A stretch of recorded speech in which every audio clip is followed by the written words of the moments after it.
दर्शकों नमस्कार, मैं यज्ञाचार्य मनोज शर्मा। आज हम पुनः उपस्थित हुए हैं एक नई रोचक जानकारी लिए हुए। आज इस वीडियो में हम जानेंगे कि जलजूलनी एकादशी, पद्मा एकादशी, डोल एकादशी किस दिन मनाई जाएगी और इसका शुभ समय क्या रहेगा। माताओं बहनों भक्तों ने मुझसे अनेक प्रश्न किए और उनकी सभी शंकाओं के साथ हम शास्त्र प्रमाण युक्त इस वीडियो में शामिल हुए हैं। आप सभी जानते हैं कि मैं अपनी तरफ से स्वयं कुछ नहीं कहता, जो कहता हूँ शास्त्र सम्मत कहता हूँ। विश्वास मुझ पे नहीं, अपने धर्म शास्त्रों पर करना चाहिए और किसी भी कही सुनी बात पर विश्वास नहीं करना चाहिए। कोई भी व्यक्ति आधी अधूरी जानकारी बता देता है, उससे आप भ्रमित हो जाते हैं। तो भ्रम की कोई आवश्यकता नहीं है। भ्रम को छोड़ करके और पूर्ण विश्वास से हमें व्रत इत्यादि करने चाहिए।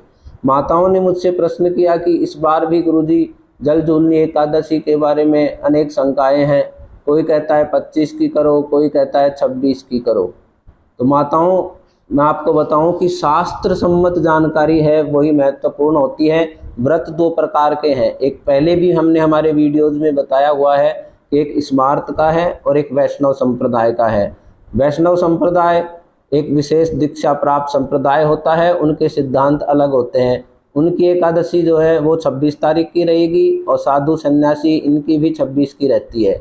परंतु हम स्मार्त लोग हैं जिनका वेद को ही मानते हैं, स्मृति इत्यादि धर्म ग्रंथों के आधार पर चलते हैं। पंचदेव गणेश, दुर्गा, विष्णु, सूर्य इनकी पूजा करते हैं, वो सभी स्मार्त हैं। जिन्होंने किसी विशेष संप्रदाय से दीक्षा प्राप्त नहीं की हो, वो संप्रदाय से रहित व्यक्ति ही स्मार्त कहलाता है। हमने आपको इसके बारे में संपूर्ण जानकारी प्राप्त कर दी है। अब हम मूल बिंदु पर आते हैं कि जलजूलनी एकादशी कब है। तो स्मार्त लोगों की एकादशी है वो 25 तारीख की रहेगी। इसके लिए जो शास्त्रोक्त प्रमाण हैं वो इस प्रकार से है कि जलजूलनी एकादशी का जो समय है वह 25 तारीख को यह 7:56 से प्रारंभ होगी।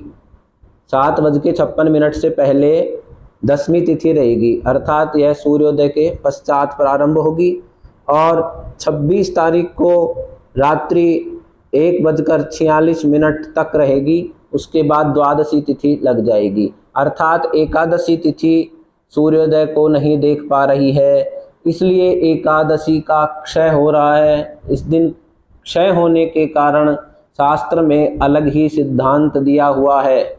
अब शंका इसलिए हो जाती है कि आधी अधूरी जानकारी लोग अनेक प्रकार के वीडियोज देख करके भेज देते हैं जिनमें प्रमाण युक्त जानकारी नहीं होती है। वो वैष्णव संप्रदाय के जो प्रमाण हैं उनको प्रेषित कर देते हैं, जिससे जनमानस भ्रमित हो जाता है। वैष्णव संप्रदाय के प्रमाणों में बताया जाता है कि दूसरे दिन करनी चाहिए, एकादशी दूसरे दिन करनी चाहिए। तो ये स्मार्ट लोगों के लिए नहीं है।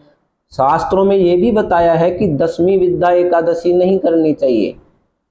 बिल्कुल सही है, हमने भी शास्त्र का मंथन किया है, उसी के आधार पर जानकारी दे रहे हैं कि शास्त्र सम्मत ये है कि 10वीं युक्त एकादशी नहीं करनी चाहिए, द्वादशी युक्त करनी चाहिए। बिल्कुल सही है, लेकिन अब की बार जो है एकादशी का क्षय हो रहा है। क्षय होने के कारण शास्त्र सिद्धांत अलग है, अलग अलग नियम हैं। कभी 2 दिन एकादशी हो तो क्या करना चाहिए, 2 द्वादशियां हो तो क्या करना चाहिए, विद्या में क्या करें, अविद्या में क्या करें, ऐसे अनेक प्रकार की एकादशियों के प्रमाण होते हैं। तो आधी अधूरी जानकारी से जनमानस कभी भी भ्रमित न हो। अब हम आगे चलते हैं। तो शास्त्र कहता है कि नारद जी ने बताया है कि यदि एकादशी न हो और अगले दिन द्वादशी हो, एकादशी न हो अर्थात एकादशी का क्षय हो गया हो और अगले दिन द्वादशी हो, तो पहले दिन एकादशी का व्रत करना चाहिए। देखिए नारद जी क्या कहते हैं, न च एकादशी विष्णु द्वादशी परतः स्थिता उपोष्य एकादशी तत्र यदि चेत परमं पदम। अब ये कह रहे हैं कि इसमें अगर एकादशी नहीं हो अर्थात क्षय हो गया हो, 25 को एकादशी का क्षय हो गया, एकादशी नहीं है और द्वादशी परतः स्थिता और द्वादशी उसके पश्चात आ जाए, तो उपोष्य एकादशी तत्र वहाँ एकादशी का व्रत करना चाहिए। किसमें? उसी एकादशी में व्रत करना चाहिए यदि इच्छेत परमं पदम, परम पद की प्राप्ति करनी हो तो। इसलिए शास्त्र सिद्धांत यही कहता है। और दूसरे ग्रंथ में और लिखा है प्रमाण, एक और प्रमाण देखिए, एकादश्याक्षय द्वादशी अत्रापि स्मार्तानाम एकादश्यासु उपवासः वैष्णवानाम द्वादश्याम उपवासः। सिद्धांत कहता है कि एकादशी का क्षय हो और द्वादशी अगर बाद में आ जाए तो उसमें स्मार्तियों को एकादशी में ही उपवास करना चाहिए, और जो वैष्णव संप्रदाय से दीक्षित हैं उनको द्वादशी में करना चाहिए। ये स्पष्ट सिद्धांत है। अब भ्रम कहाँ हो जाता है? भ्रम आता है कि शास्त्रों में अनेक प्रकार की स्थितियां बन जाती हैं, उनके अनुसार अनेक प्रकार के प्रमाण प्रस्तुत कर दिए जाते हैं। जैसे प्रमाण है 10वीं मिश्रित एकादशी दैत्यों का बल बढ़ाने वाली होती है, बिल्कुल सही है, 10वीं मिश्रित होती है, पद्म पुराण कुरुम पुराण का वाक्य है, परंतु स्थिति इस बार अलग है, हर बार अलग अलग होती है, तो उसके लिए अलग अलग सिद्धांत है। अब इसी वाक्य को बोल करके जनता को भ्रमित थोड़ी किया जा सकता है, क्योंकि इस बार 10 एकादशी है ही नहीं। अगर एकादशी हो फिर वो अगर 10वीं से युक्त हो तब फिर अब ये प्रमाण ये वाला लागू होगा, उसमें नहीं करना चाहिए। अनेक प्रकार के तरीके हैं। तो ये जितने भी शास्त्र के बारे में बताया है पद्म पुराण कुरुम पुराण में कि 10वीं विद्या नहीं करनी चाहिए, इनमें यह सभी स्पष्ट लिखा है कि ये सभी प्रमाण उसी का निषेध करते हैं जो शास्त्र विहित से भिन्न हो, अर्थात शास्त्र निर्णय से अलग होने पर ही इनका उपयोग किया जाता है, ये जब भी मान्य होते हैं। तो इस प्रकार आदि अधूरी जानकारी प्रेषित करके जनता को भ्रमित नहीं करना चाहिए। अब आप जान गए होंगे कि एकादशी का व्रत किस दिन करना है। 25 तारीख को स्मार्त गृहस्थियों को करना है, 26 तारीख को वैष्णव संप्रदाय, साधु सन्यासी, इस्कॉन मंदिर वाले, इनको करना है। ये स्पष्ट है, शास्त्र ने स्पष्ट कर दिया है।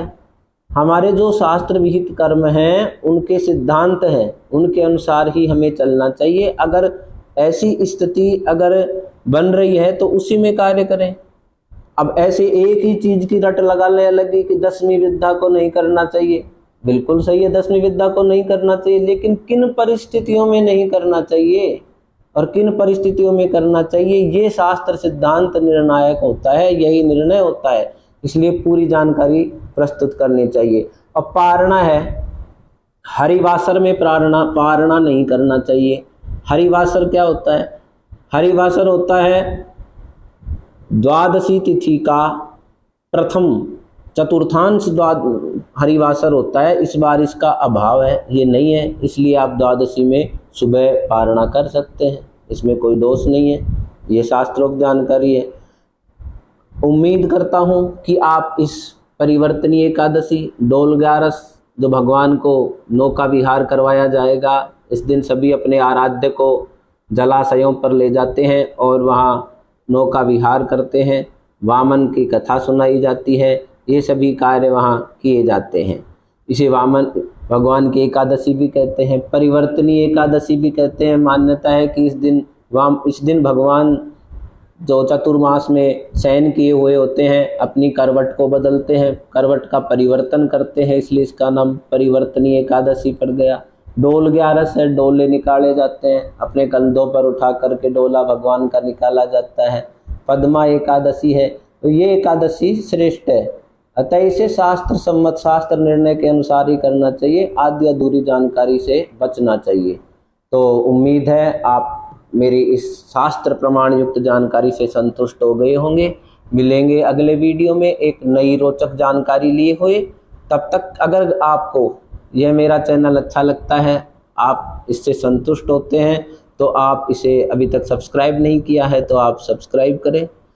फिर मिलेंगे अगले वीडियो में नई शास्त्र सम्मत रोचक जानकारी के साथ। तब तक मैं यज्ञाचार्य मनोज शर्मा, जय श्री राम।